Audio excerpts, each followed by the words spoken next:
Assalomu alaykum do'stlar. Agar siz Germaniyada ish qidirayotgan bo'lsangiz, bugungi videoni oxirigacha ko'ring, chunki bugun men sizlarga Germaniyaning rasmiy ish qidirish platformasi Bundesagentur für Arbeit orqali qanday qilib ish topish mumkinligini kompyuter ekranida bosqichma-bosqich ko'rsatib beraman. Bu saytning eng katta afzalliklaridan biri rasmiy va bepul ekanligi. Eng muhimi, bu platformadan Germaniyada yashayotgan odamlar ham, Germaniyaga ishlash uchun kelishni rejalashtirayotganlar ham foydalanishi mumkin. Bu videoda siz Bundesagentur für Arbeit nima, Jobsuche qayerdan ochiladi, ishni qanday qidiramiz, shaharni qanday tanlaymiz, Foresight, Teilzeit va boshqa ish turlarini qanday ajratamiz, ish e'lonini qanday tekshiramiz, qanday qilib beverib yuboramiz. Bularning hammasini ko'rib chiqamiz. Avvalo Bundesagentur für Arbeit haqida aytsam, bu Germaniyaning mehnat bozori bilan shug'ullanuvchi davlatning rasmiy tashkiloti. Bu ish qidirayotgan odamlarga ish topishida, kasb tanlashda va ariza yuborishda, tayyorlashda yordam beradi. Bu platformada 100 mingdan ortiq bo'sh ish o'rinlari, vakansiyalari, e'lonlari mavjud. Yana bir muhim jihati, Bundesagenturning xizmatlari ish qidirishda yordam berishi bepul. Agar siz ham Germaniyada ish topa olmay yurgan bo'lsangiz, faqat Indeed yoki Stepstone va boshqa platformalar bilan cheklanib qolmasdan, Arbeitsagentur Jobsucheni ham albatta tekshirib ko'rishingizni tavsiya qilaman. Endi esa kompyuterning ekraniga o'tamiz. Google ga kiramiz va Bundesagentur für Arbeit Jobsuche deb yozamiz. Bundesagentur für Arbeit Jobsuche deb yozganimizda mana bu rasmiy veb-sayt chiqadi va buni ustiga bosamiz. Ko'rib turganingizdek, bu yerda rasmiy veb-saytdamiz. Qidiruv bo'limi, registratsiya qilish bo'limi va menyu bor. Pastda esa turli xil sohalar bo'yicha ishlarni ko'rishingiz mumkin. Ya'ni qishloq xo'jaligi, ferma, ishlab chiqarish, texnik sohalar, qurilish, gastronomiya, oziq-ovqat sohalari, sog'liqni saqlash, sotuvchilik, madaniyat va o'sha ijtimoiy sohalar yoki biznes sohalari, IT sohalari, xavfsizlik sohalari yoki mashinist yoki o'sha haydovchi va logistika sohalari va tozalash sohalarini ko'rishingiz mumkin. Bu yerda ish qidirayotganingizda mana shu sohalardan birini bosib, o'sha bo'limlarga kirib ish qidirishingiz mumkin. Biz hozir qiladigan ishimiz to'g'ridan-to'g'ri yozib ko'rishimiz mumkin. Servis Mitarbeiter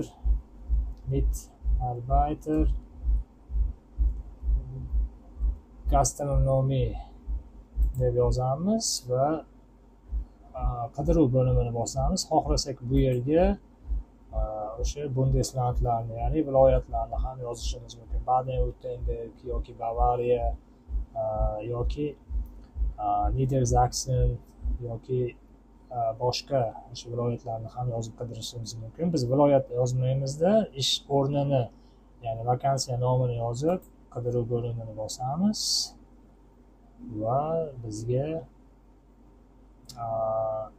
ishlarni o'zi topib beradi. Servis Mitarbeiter Gastronomie, ya'ni oziq-ovqat, o'sha restoran va hotel sohalarida ishchi xizmatchi sohasi.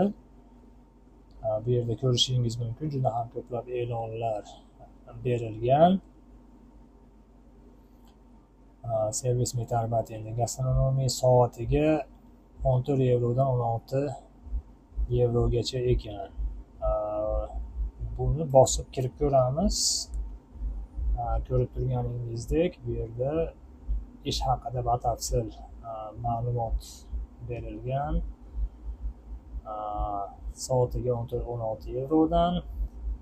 Bu albatta netto holatda emas, brutto holatda, ya'ni soliqlardan va xarajatlardan avvalgi holatda sizga to'lanadigan 1 soatlik ish haqi.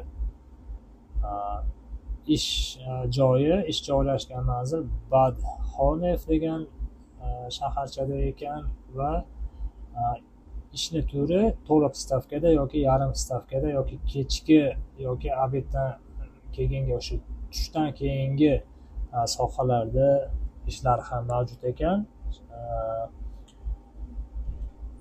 Va bu yerda ko'rishimiz mumkin bu soha uchun o'sha ishchidan talab etiladigan sifatlar haqida yozilgan nemis tilida. Erfahrung in der Gastronomie ist von Vorteil, ya'ni gastronomiya sohasidagi tajriba bu katta plyus deyapti. Lekin unaqa qattiq talab qilinmaydi deyapti. Tajriba bo'lgani o'zingiz uchun plyus deyapti, tajriba bo'lgani. Eng muhimlari bular do'stona bo'lishi, ishonchli bo'lishi va jamoaviy ishlarda yaxshi ishlashi, ya'ni ya'ni teamwork holatingiz yaxshi bo'lishi kerak, jamoa bilan ishlash ko'nikmangiz yaxshi bo'lishi kerak. Shu narsalar haqida yozilgan va bu yerda o'sha ish joylashgan manzil, uni pochta indeksi, ko'cha nomi va shahar nomlari keltirilgan. Xohlasangiz bu yerga bossangiz o'sha Google kartada ish o'rni qayerdaligini ham ko'rishingiz mumkin. Va kompaniyani nomi esa La Tavola GbR ekan. Bu yerda ishga qanday ariza yuborishni ko'rib chiqamiz. Buning uchun mana bu so'z va harflarni, raqamlarni yozib chiqamiz. 6 DS 8 DH bosganimizda bu yerda ish beruvchini kontakt ma'lumotlari bor ekan. Ko'cha nomi, pochta indeksi va joylashgan manzili hamda bu yerda email manzili. Shunday yoki boshqa ish e'lonlarini ham ko'rib chiqamiz. Servis Mitarbayter in der Gastronomie debdi. Bu yerda ham bunga ham bosib kirib ko'ramiz. Soatiga 13.90 ekan. Boshqa yuqoriroq ish soatiga to'laydigan oyliklarni qidirib ko'ramiz. Mana 15 yevrodan ekan. 3 kun oldin ish e'lonini qo'ygan ekan. Bunga ham kirib ko'ramiz.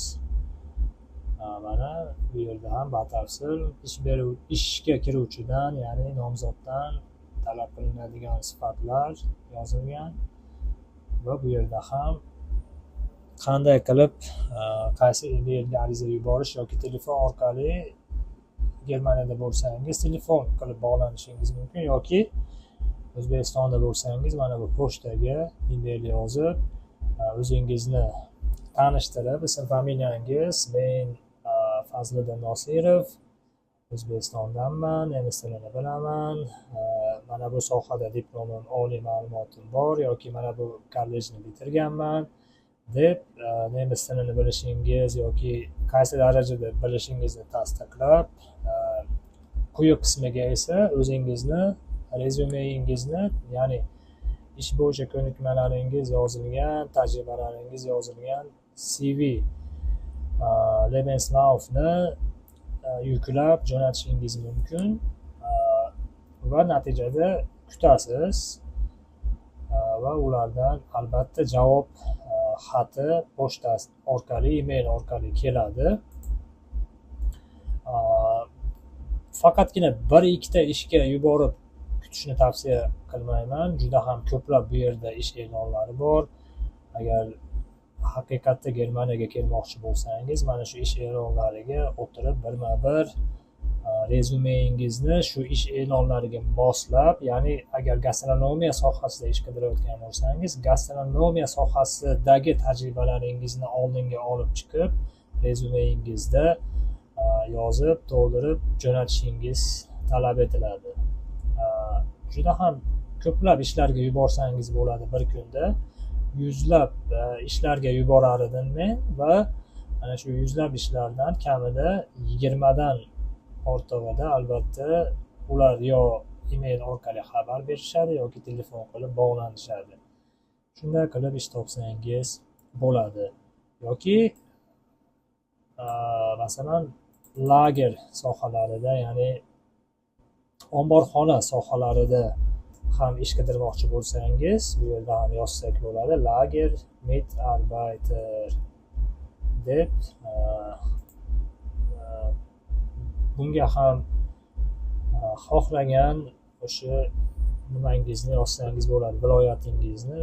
Niedersachsen Bundeslandini yozib ko'ramiz va qidiramiz. Natijada bu yerda ham bir nechta ishlarni ko'rishimiz mumkin. Mana lager ishchisi soatiga salkam 15 yevrodan 15-50 yevrogacha to'laydi ekan. Mana bu ishda esa 17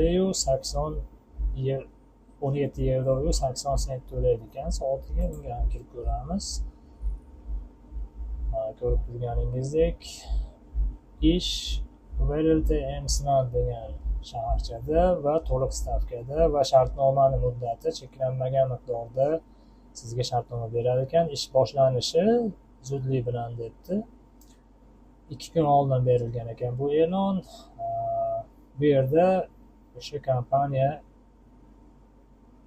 qanday sizga imtiyozlar berishi, nimalar bilan ta'minlash haqida yozilgan va sizdan kerakli sifatlar, sizni talab etiladigan jihatlar yozilgan. Asbobga tushsak ham ko'rishimiz mumkin. Ya'ni ular nimalarni berishi haqida va bu yerda ham ularning manzillari, aloqaga kontakt uchun o'sha kimga murojaat qilish kerakligi va hammasi yozilgan. Mana bu emailni olasizda, email pochtangiz orqali ishlarga yuborishingiz mumkin. Arbeitsführagentur rasmiy ish portali hisoblanadi Germaniyada. Ish qidirishda juda ham ko'pchilik ish izlovchilar bu yerdan foydalanadi. Agarda keyingi videolarda qanday turdagi yoki qanday mavzudagi videolar tayyorlashimni bildirib komment yozib qoldiring. Men ana shu kommentlarga qarab keyingi videolarda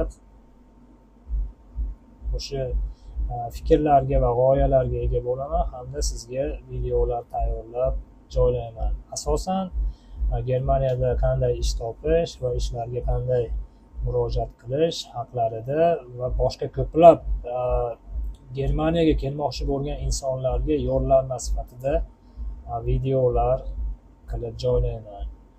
E'tiboringiz uchun rahmat deb qolaman va videolarim sizga yoqqan bo'lsa, unga like bosing va fikrlaringizni albatta izohlarda yozib qoldiring. Sizlar bilan Fazliddin, ko'rishguncha xayr.